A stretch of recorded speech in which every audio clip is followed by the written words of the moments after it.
A warm welcome back to everyone. So we've been having a great day till now, and I think we are going to top it up with a conversation with Darja Isaksson. She's the Director General of Vinnova, and someone who is at the forefront of research, innovation, and probably keeping the Swedish Innovative Index up and running. So, warm welcome to you, Darja. Please. So, Darja, I'm going to sort of dive straight in. So, you've been the Director General of Vinnova from 2018, and in many ways, your focus has been to go ahead and ensure that the unique Swedish triple helix model is up and running, and it's also something that builds the Swedish competitive edge or the innovative edge. I do believe that Sweden is number 2 on the innovation index, and fantastic research baseline, and a lot of great companies and R&D. Right now, with AI in the mix, how do you see your challenge going forward? Oh, that's an interesting question. Well, challenge and opportunities, right? I think Sweden, in that sense, is part of Europe. I don't know, you're familiar with the Darja report, stating the actual facts that in some technologies Europe did not bring about the big hyperscalers, for instance. So clear, and then what are the reasons for that? So that's one thing. But then on the other hand, if you now look at actually applying AI for various things, the opportunities, which the Darja report also clearly states, like research-wise, and this is definitely true for Sweden, even more so than average European countries, is that by now the opportunities in terms of what does AI actually mean, first for just research, material science or life science or whatnot, but also in terms of applying AI for industry, for production, for driving forth the kind of the circular economy that we need. That's when I think the Swedish strengths can really come into play, because then what matters is do you have the organizations that are capable of, let's say, build the trust and share the data needed to really put this into an industrial context? Do you have the combination of research that you need to kind of get this at the industry scale to have this kind of big impact on the value chains that we need? So I think it's a very interesting time for us. And then just coming back to your question, so given one example of that is if we look at some of the traditional areas of strength in Sweden, if we're now talking what does it mean when you combine next generation connectivity with advanced sensors, with autonomous systems of systems in a new setting, regardless if we're talking land transport, airborne, underwater, then suddenly you will see, okay, there are a lot of strengths in Sweden in this kind of paradigm. So it's interesting times. Oh, fantastic. So do you see the AI factor, I'm not going into the details, but the AI factor as something that's going to go ahead and enable the Swedish ecosystem to scale up, become a global leader? Because I do know that the Swedish innovation ecosystem is fantastic, but I'm not sure whether the world knows too much about it. You want me to talk about that? Yes, of course. Okay, please give me leading questions. Well, so I'll give you the problems first, maybe. So coming back to the Darja report, scaling requires capital. And so if you look at the startup and scale-up ecosystem in Sweden, it's truly world-class. I think we are number 10 in absolute numbers of unicorns per capita, given we're only 10 million people. That's a really good number. But I think in terms of, in absolute numbers, and then in per capita numbers, we're number 2 or 3 or something like that. So we really have a fantastic startup ecosystem. However, if you're building any kind of deep tech venture, say in life science or materials, whatever, the money you need for scale is simply not available at the national level. And so a lot of the best really promising companies clearly have scaled with, again, American money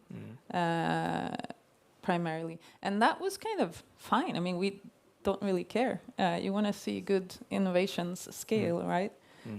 But I think in this context, Europe and Sweden are aware that we need to step up our game. So in terms of scale, that's one problem, just access to capital. However, if we're talking scale in terms of industrial transformation, that's again another thing, because then that requires a deeper level of collaboration, and I think that's where we have stronger opportunities than many others, although we're small. Yeah, fantastic. I'm going to stay with the scale question a little more and probably dive a little deeper. Sure. Can I say one other thing about scaling? Yes, of course. So then there are, I mean, you and I talked a little bit, we touched on the topic of cities, let's say, when we talked before. I was about to come to that. Okay, but then I'll wait.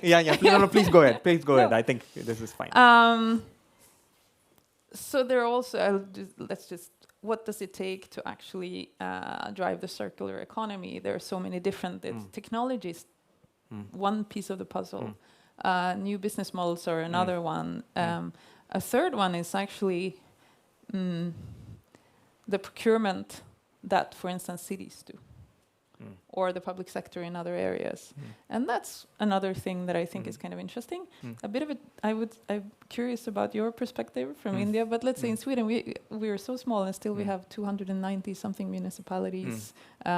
So the question is, how can you kind of build aggregate demand signals from this type of need to kind of lower risk for investment? So I think that there are new ways of de-risking, for instance, in terms of aggregate demand signals from public sector, where we see some interesting collaborations right now between cities in Sweden and other countries. Correct. That can kind of help de-risk and motivate those investments that are needed.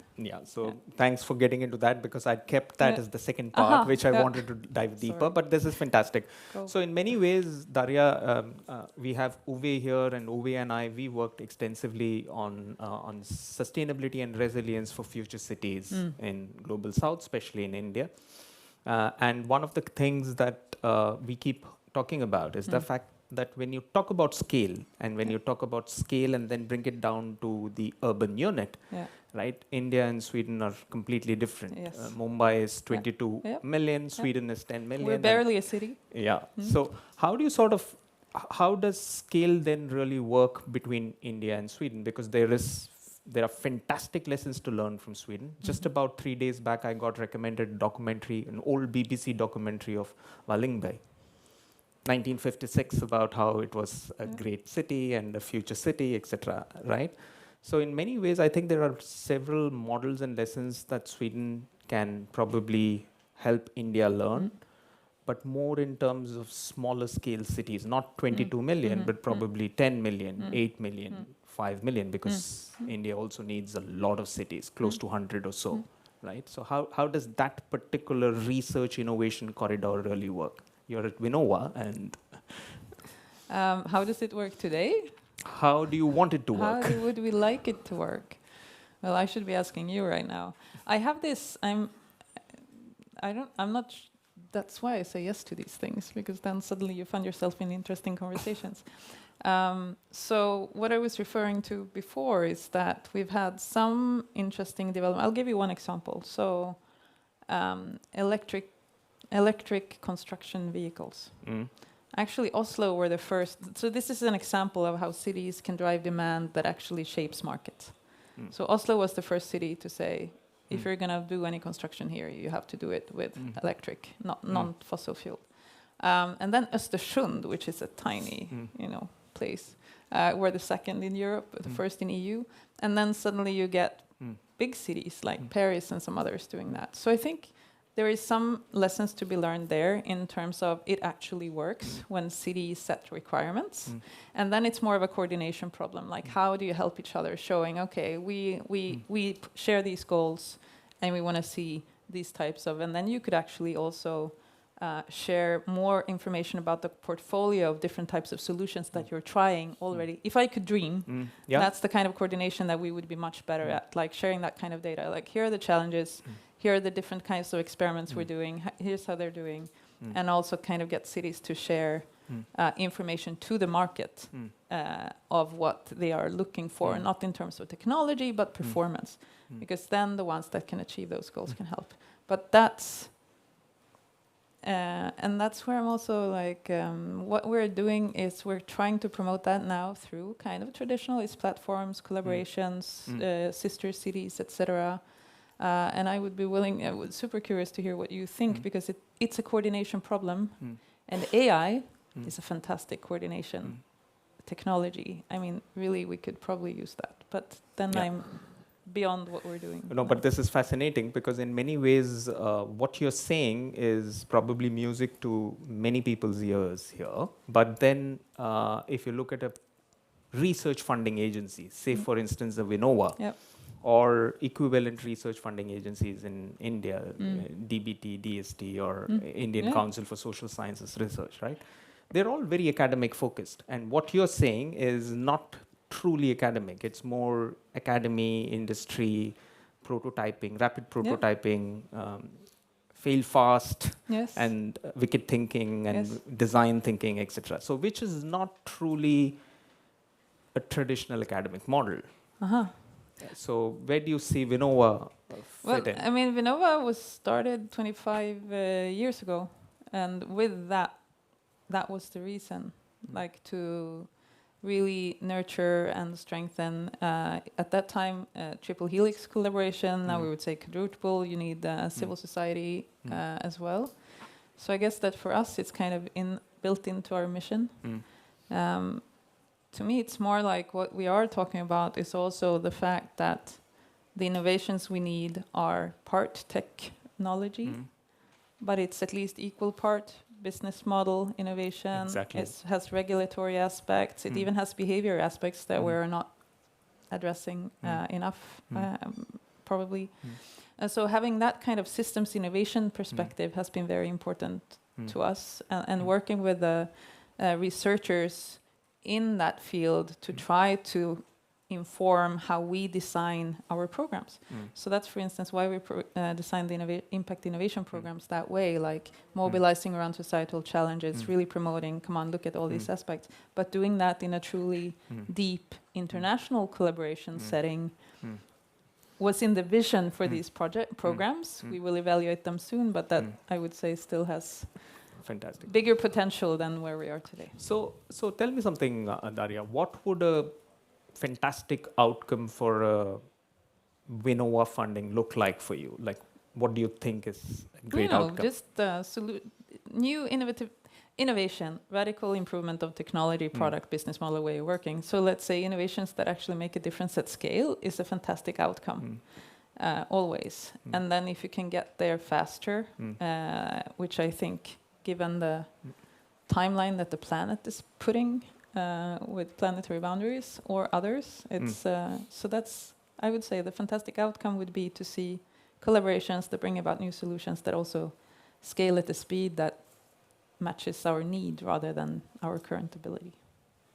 So again, I'm hearing scale and speed, and speed is always considered to be the muscle memory of a large industry. Speed is not truly academic in nature, at least from where I stand. So how do you marry both? I mean, there are some things that there's blue sky thinking that should not have to bother about time, maybe. But that's not the job of Vinnova. There are other funders for that. So at least what we fund is really about where you understand that there is a problem that you believe that you could do something about, and then have multiple experiments trying to address that, and then learn as quickly as possible. And then I guess it will depend on context. So how do you marry it? We try to marry it in so many ways. So I don't have a good answer. I think one of the most valuable lessons that cuts across many different types of programs and settings, if you can clearly define the goal, and if you can clearly define, like, what would a breakthrough actually look like, what kind of capability would we have, what would we do, that makes it so much easier, or a need for a lot of different actors to align.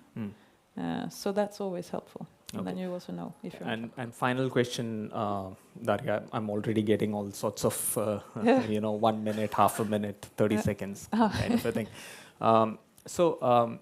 I do know that we have the EU framework partnership agreement coming in by 2028. And you mentioned something about scale capital always coming from the US, right? So now there are geopolitical, geoeconomic considerations. So does it mean that Sweden now needs to sort of develop new muscles of trying to work better with EU, and then you've got India, which has a India-EU FTA? So how do you see that for Vinnova, considering that you're at the forefront? I mean, Vinnova, we have bilateral innovation partnerships, and they're very important because they nurture relationships, and we can do things together that where we don't have to care about other levels of bureaucracy. Having said that, still, I think in terms of scale, there are like two things. Having the capital markets we need to scale at all our things requires EU in general to step up.